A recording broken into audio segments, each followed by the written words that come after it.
All right, so let's take a look here at some of the poets. Theodor Rothkehrer was a poet that returns to traditional form and meter, but maintains ambiguity and tension in word choice. Let's take a look at some of his work. Here's a picture of him, Forever stamp, 2012. Must have been a series. So his semi-autobiographical poems reflect personal experiences from his upbringing and his Midwest origins. They're strong on their imagery and on their reflection. He won the Pulitzer Prize for The Walking in 1953 and the National Book Award for Poetry twice, for Words for the Wind in 1958 and The Far Field in 1964. So let's take a look at this particular poems of this. Well, first of all, some of his poems to read are listed up here, but here's one called Root Cellar. Let's check this out, the different style here. Nothing would sleep in the cellar, dark as a ditch. Bulbs broke out of boxes, hunting for chinks in the dark. Shoots dangled and drooped, lolling obscenely from mildewed crates, hung down long yellow evil necks like tropical snakes. And what a congress of stinks. Roots ripe as old bait, pulpy stems rank, silo-rich, leaf mold, manure, lime, piled against slippery planks. Nothing would give up life, even the dirt kept breathing a small breath. Wonderful imagery, wonderful use of words. You can just imagine being there and these smells and sights and the whole poem just really comes to life. Let's take a look here at John Berryman. He was a confessional poet. So we're going to be looking at some of the confessional poets. From confessional poetry was a subjective, highly personal voice that made transparent the intimacies and secrets of the writer. Sometimes they wrote about sex, family, drugs, politics. Berryman lived a turbulent life of multiple marriages, alcohol, and depression. And thinking about this, writing about this as a confession to people, very, very transparent, very subjective. We're going to take a look at some of these different poets. So he worked at Harvard, Princeton, University of Minnesota, among others, but like his father, he committed suicide. He was 57 at the time.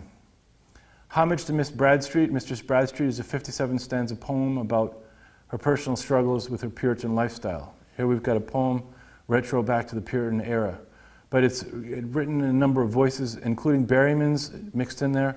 It's a mix of traditional and narrative forms. So let's just take a look here at an excerpt. Headstones stagger under great droughts of time after heads pass out, and their world must reel, speechless, blind in the end about its chilling star. Thrift tuft with cushion, nothing, already with the wounded, flying dark air fills. I am a closet of secrets dying, races murder, foxholes hold men, reactor piles wage slow upon the wet brain rhyme. You can see, strong poem there, a lot of imagery. So Berryman's most known work here is the Dream Song, split into two books of poetry. He won the National Book Award and the Pulitzer Prize for this work. It's reminiscent of long subjective poems like Whitman's Song of Myself or T.S. Eliot's The Wasteland that we looked at before. It's a semi-autobiographical work in which Henry is a self-deprecating, self-conscious character who thinks about women, suicide, depression, and solitude, a reflection, once again, of some of the things that he was going to. His personal connection to Berryman's life is connected to his own struggles with his father's suicide, something that he wrote about quite a bit. Robert Lowell, another confessional poet who started as a formalist. Here we have a picture of him. Now it seems pretty common to have the books behind you, no?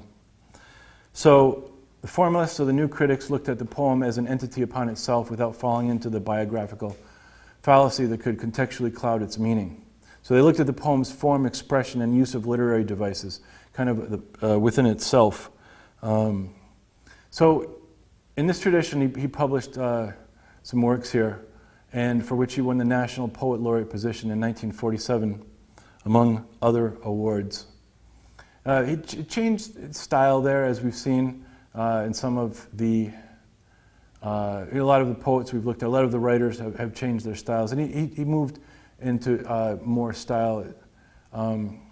A different style here also, as you can see in these works for the Union Dead and the Notebook.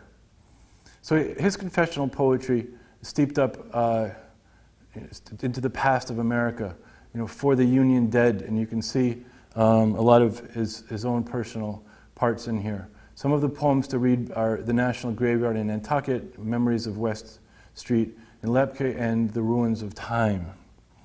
And here is an excerpt of one of those. So this is, it start here, Quevedo, mire los muros de la patria mía, buscas en Roma, Roma, o peregrino. In the beginning here, start, I saw the musty shingles of my house, raw wood and fixed once, now a wash of moss, eroded by the ruin of age, ferning all fair and green things into waste. I climbed the pasture, I saw the dim sun drink, the ice just thawing from the bouldered fallow, woods crowd, the foothills seized last summer's field. So the imagery is very, very strong, like we've seen in some of the previous poets here. The use of words, very different from the Romantics, very different from the Realists, very different from the Naturalists, and looking at this, very different from the Modernists, and looking at these use of words, the development of the capacity of people to keep writing in this style. So as this poem ends here, you could see there was no hilt left for hand to try. Everything ached and told me I must die. So the reflections of some of the confessional poetry and some of the ideas that they thought about, we can see here. So let's move on to the next set.